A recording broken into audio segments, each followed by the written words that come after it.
ทุกคนเป็นผิวนี่ดำหมดแล้วเนี่ยผิวดำหมดแล้วค่ะนี่ ดูเลยผิวเห็นป่ะ อุ้ยคนละสีเลยโอ้ย ผมเป็นขาวหมดเลย หนูยังไม่ไปไหนเลยเนี่ยหนูดำแล้วแดงเดี๋ยวต้องไปดูว้าวทุกคนมาเห็นแล้วสบายดีPPFC ทั้งฝั่งไทยและฝั่งลาวนะคะทุกคนสบายดีเด้อเมื่อนี้น้องขวัญได้มีโอกาสมาใส่ชุดไทยทุกคนสวยบองามบอชุดไทยห่านแม่สมเนาะทุกคนเพิ่นให้บริการดีขนาดอะไรก็แต่งหน้านำเนาะทุกคนสวยบอผู้ใดอยากถ่ายหรือว่าอยากอันนี้ก็มาตามมาได้เด้อน้องขวัญสิพาไปถ่ายรับชมบรรยากาศข้างในเนาะว่าสิงามซำใดใช่ค่ะเพราะว่าน้องขวัญนะคะกสิมาเป็นครั้งแรกเนาะนี่อยู่ข้างล่างน้องขวัญนี่มันสิเป็นหน้าโดนหน้าจะเป็นอย่างเงี้ยหน้ามันจะกระดักเห็นป่ะถ้าอยู่ในหน้ามันจะใสใช่ไหมถ้าดูนะเห็นป่ะหน้ามันกระดาษใช่ถ้าอยู่ในต้องถ่ายในร่มต้องถ่ายในร่มหน้าจะใสสวยตอนนี้เหงื่อออกมาแล้วใช่แล้วร้อนน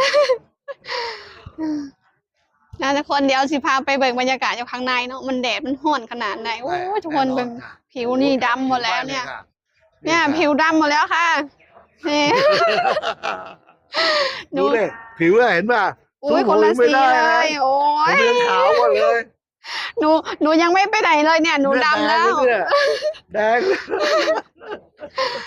เดี๋ยวต้องไปดูข้างใน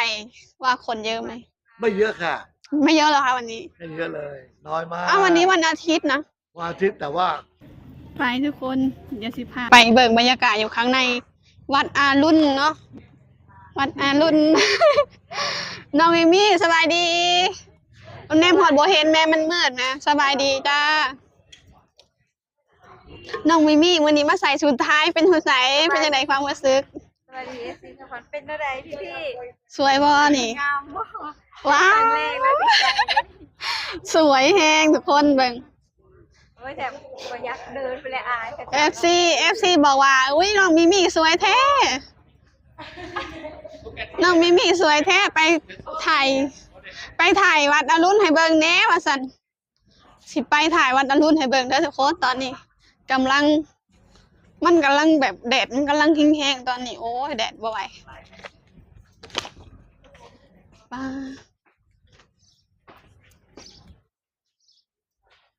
ผู้คนกันมาเต็มเลยโอ้ฝรั่งต่างชาติเต็มเลยโอ้นี่ทุกคนสวยแต่เราเปิดแฟลชหน่อยเพราะว่ามันสะท้อนแสงเปิดแฟลชหน่อยสบายดีน้องขวัญเด้อเป็นครั้งแรกวะนี่เรามานำนี่คนว้าวเขาบอกเอาลมน้ำเผินมาตายคักๆบ้านสาวมีได้คักเสร็จเลยแจบแมบก็เหลืออย่างบ้านแดดค่ะกล้าเมื่อบ้านนี่แมนปวดหัวป้าทุกคน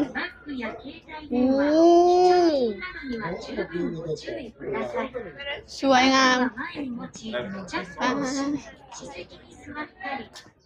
มันจะไปทางไหนก่อนดีถ้าอย่างเลาะเบื้องทางนอกก่อนเนาะนี่ทุกคนวัดอรุณไปก็สิบ่ไหวหรอกมันร้อนแห้งแดดเที่ยงโอ้สิตายแดดพอดีแล้วตอนนี้บ่พาไปเถอะบ่พาไปมันแดดเอ้ยเนาะโอ้ยมีตากล้องไทยสวยงามแฮงทุกคนเฮาบ่ได้เอาอันนั้นมาเฮาบ่ได้เอาลมมาน้ำเพิ่นป๊าด สวย งามเนาะ แม่นมีแต่คนงามๆหัวทั้งบน วันโมนะเยอะมาโอเคได้ก่อน สวยอ่ะ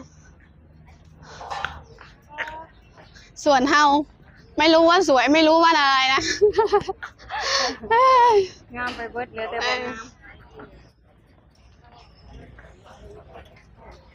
เออ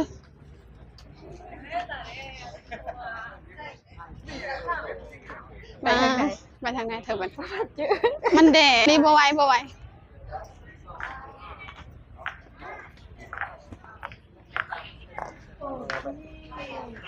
อยาก โอ้แดด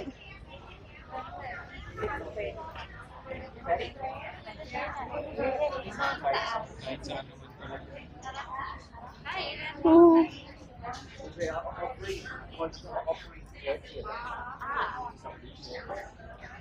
ไม่ไหวแดด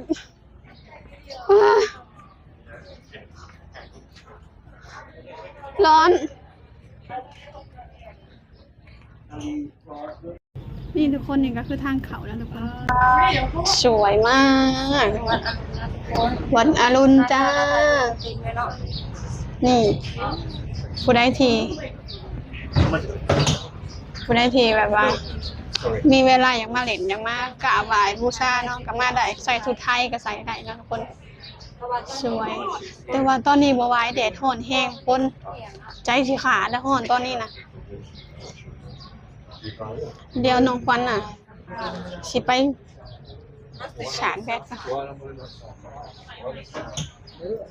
โอเคเนาะทุกคนเดี๋ยวน้องควันสิจบคลิปไว้เท่านี้เด้อเดี๋ยวพบกันใหม่คลิปหน้าจ้าฝากกดไลค์กดแชร์กด Subscribe ให้น้องควันหน่อยเด้อจ้าต่างชาติกำลังเฮกันเข้าไปเลย